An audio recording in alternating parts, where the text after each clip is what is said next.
Hey guys, so today I wanted to do a little discussion video about the recent Spirit Box session that I posted. There was so much new information came out about the spirits during that session that I just think it's worth giving you a little bit more detail on some of my thoughts behind some of those answers. And for those of you who aren't really a big fan of watching the actual Spirit Box sessions themselves, and this gives you an opportunity to kind of pull the main information out of that video and see some of my conclusions from it as well. So jumping right in with the most exciting news, I finally have a name for the spirit that's been protecting me for the last 2 years. Now, during the session I was speaking to a spirit who outright told me their name was Daniel. And as the discussion went on, it turned out that this spirit had actually been around sort of always, was the exact words he used. So in each house that I've been in since this all began, this spirit's been there.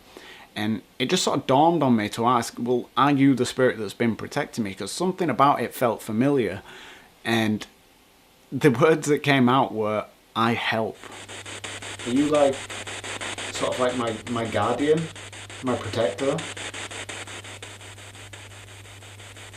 No? Now for me, you don't really need much more validation than that.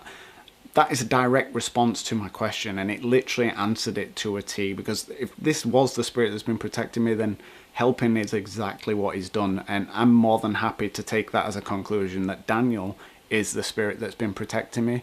And just having the name is such a big deal for me because I've never known what to call him. It's always been the spirit protecting me or my guardian spirit, and you know what I mean, that sort of thing. And it's just very impersonal, so to actually have a name to call him makes communication so much easier, and differentiating between whichever spirit I'm speaking to at the time is just brilliant. It also gives me a jumping on point for any research that I can do into like my family tree, for example, to see if this person's a relative.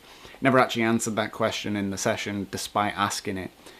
So yeah, that itself is a huge development and gives me something to actually aim for in my research. Jumping forward into a sort of a darker point of the session, like I say, the session itself was quite long and we got a lot of information, and one of those bits of information was how Anna died. Now, during the session, Anna had come forward to start communicating, and it got to a point where I feel it's just time to be a little bit more blunt, and that is, I've tiptoed around the fact that she's a ghost, that she has died in the past. I've tiptoed around it for a while, and I think after a while it's just got to be said. The question has to be asked: how did you die? You know, and I got called mean in one of the comments for being so blunt, but I think I've been as polite as I can with the questioning, and I don't think I worded it badly. I think I was as polite as I could be with that question, and she turned around and told me that he caught me. I was like, all right, well, who did they hurt you? Who hurt you? That sort of thing. And they told me the name Sido came out. Who was it who caught you?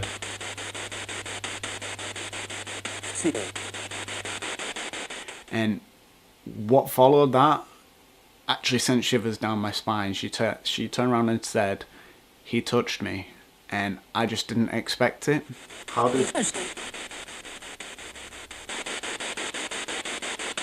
The whole thing honestly breaks my heart, because when she came out with those words, instantly my mind went to the fact that I think she was raped and killed, and I know a lot of you guys in the comments thought the exact same thing, and honestly I can't explain how sad that makes me. And it was that sadness that followed the statement that kind of for me sort of slightly validates the conclusion I've drawn, because as those words came out, I was just it's just a wash of emotion. You can actually see it on my face. I didn't know where to place myself.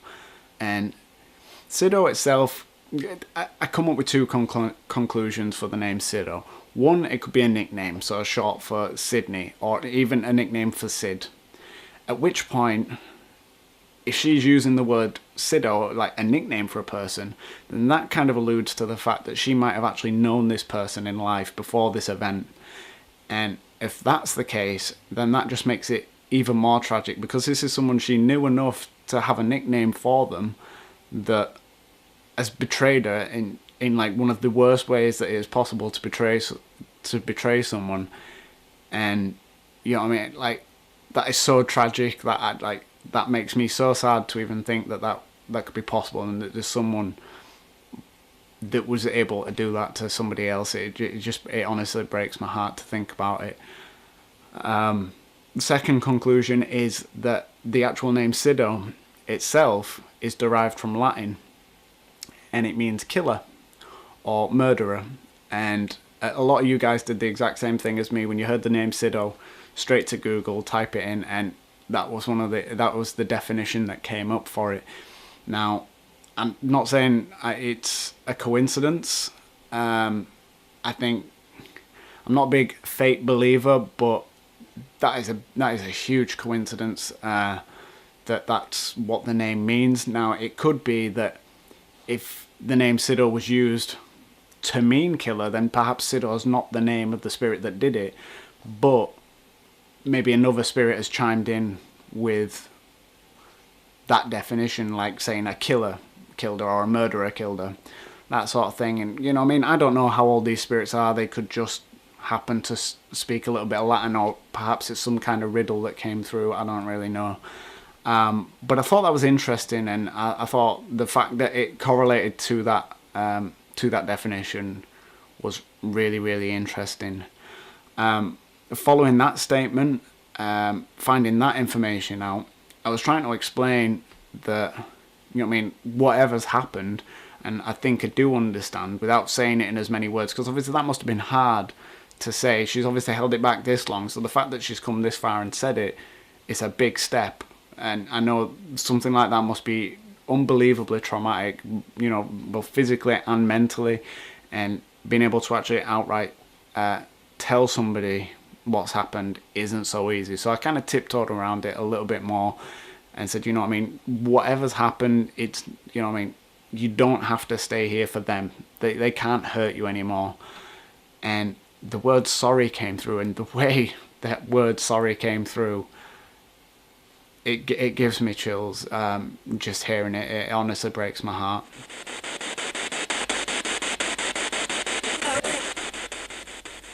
Like, you can feel the pain in her voice as she says it, and I can't even bear listening to it, really, if I'm honest. I've listened to it only a couple of times while I was reviewing, and as much as I can avoid it, I'm going to avoid listening to it again. I know what she said. I don't need to hear it. But when hearing it, you can understand why there's so much pain, because there's a lot of psychological trauma that goes into an event like that. And I reckon on some level she probably blames herself for it. And I know it sounds daft, but these people prey on you. They know that you're vulnerable, and that's what they lead to. And so I know there's a lot of psychological healing that needs to go into it. So I'm not in any way expecting just having that communication session to help her move forward.